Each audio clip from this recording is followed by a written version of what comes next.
చూడండి, pure maths నుంచి ఒక స్టూడెంట్ పంపించిన డౌట్ అయితే ఇలా ఉంది.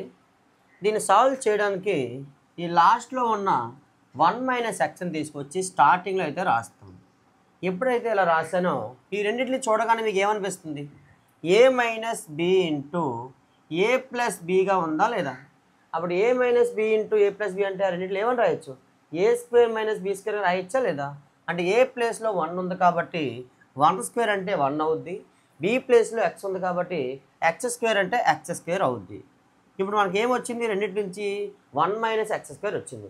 ఇప్పుడు మీరు ఏం చేస్తారు? దీన్ని మాత్రమే చూస్తే మళ్ళీ a - b into a plus బీలో ఉందా లేదా?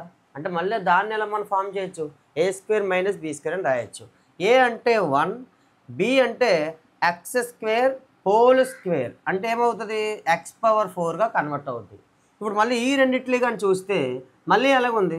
a - b into a plus B అయినా కదా?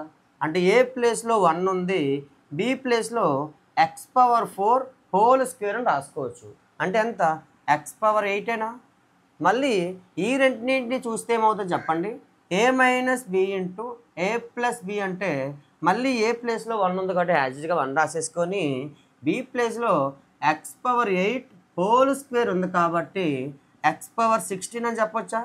సో మన ఫైనల్ ఆన్సర్ ఎంత అంటే x⁴16 అని చెప్పొచ్చు. మీకు కూడా ఏమైనా డౌట్స్ ఉంటే వెంటనే మాకు కామెంట్ లేదా మెసేజ్ చేయండి. Thank you all.